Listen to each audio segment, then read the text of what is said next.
Kamu lagi ngapain sih? Dari tadi mondar-mandir banget lah. Kemarin di tugas observasi aku dapat klien satu SMP, satunya lagi ibu rumah tangga. Aku bingung banget cara memahami perasaan mereka. Kan itu usianya berbeda. Jadi kayak mana? Wajar lah. Makanya kamu lihat mereka di fase perkembangannya dulu. Kan setiap fase punya aspek psikologis yang berbeda dan itu berpengaruh pada pembentukan kepribadian mereka. Jadi kamu harus belajar dulu tentang perkembangan dari setiap fase. Gimana caranya? Kalau kamu mau tahu caranya, yuk simak video berikut ini. Nah, di sini saya akan menjelaskan tentang aspek-aspek perkembangan psikologis di fase perkembangan dan kaitannya dengan pembentukan kepribadian. Nah, di sini saya akan lebih memfokuskan kepada fase remaja dan saya mengambil teori Erik Erikson. Nah, jadi menurut Erikson, remaja merupakan tahap perkembangan psikososial yang ditandai oleh konflik antara identity versus role confusional, yaitu identitas melawan kebingungan peran. Nah, di fase remaja ini remaja akan mencari tahu identitasnya, siapa sih aku dan apa peranku di lingkungan sekitar. Yang mana menurut Erikson ini proses pembentukan identitas pada masa remaja sangat dipengaruhi oleh 5 aspek. 5 aspek perkembangan psikologis ada aspek kognitif, afektif, sosial, moral atau spiritual, dan kepribadian.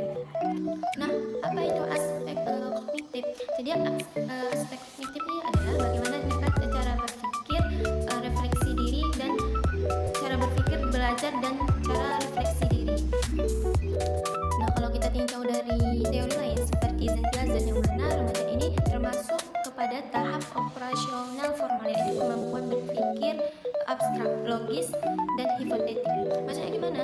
Pada tahap remaja itu sudah berpikir abstrak, sebab dan akibat.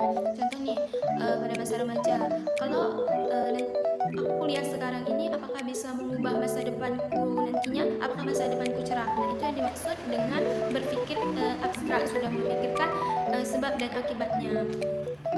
Yang kedua ada aspek efektif atau emosional, yaitu regulasi emosi dan kesadaran diri. Nah, di tahap ini bagaimana remaja dapat merasakan dan mengelola emosinya, yang mana emosi ini sangat berpengaruh besar pada kepercayaan diri dan citra diri. Nah, emosi memberikan warna pada identitas, apa yang mereka sukai, apa yang membuat mereka marah, apa yang membuat mereka tersentuh, yang membantu menentukan nilai dan tujuan. Yang ketiga itu ada aspek sosial, hubungan sebaya, keluarga, peran sosial.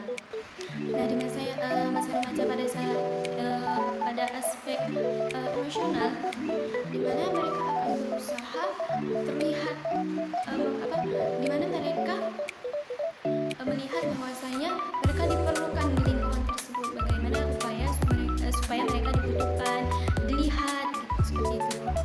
Dan yang selanjutnya ada aspek sosial, yang mana aspek sosial ini adalah interaksi hubungan dengan orang lain. Nah, di mana remaja akan berinteraksi dengan orang luar agar lingkungan sosial juga sangat berpengaruh pada pembentukan peran. Umpamanya dia bergabung dengan kelompok yang teman kelasnya itu bakatnya banyak di kayak olahraga, nah dia bergabung. Nah, di situ dia akan mencari apakah dia cocok mengambil peran sebagai pemain bola, seperti itu.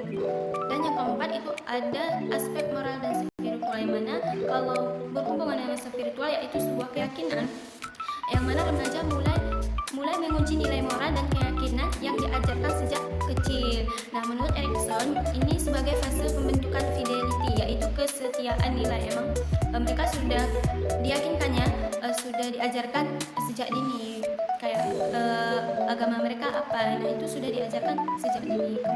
Nah, yang kelima ada aspek kepribadian. Nah, kalau sudah memasuki sudah proses tahapan kayak sudah melewati aspek-aspek yang tadi, mereka akan menemukan jati diri mereka sendiri, di mana mereka akan menemukan di mana bakat mereka, di mana minat mereka, dan hal apa yang mereka perlukan untuk sebagai agar masa depan mereka itu cerah. Sudah berpikir kan masa remaja sudah berpikir abstrak seperti yang kita jelaskan tadi. Baik, itu saja yang dapat saya sampaikan.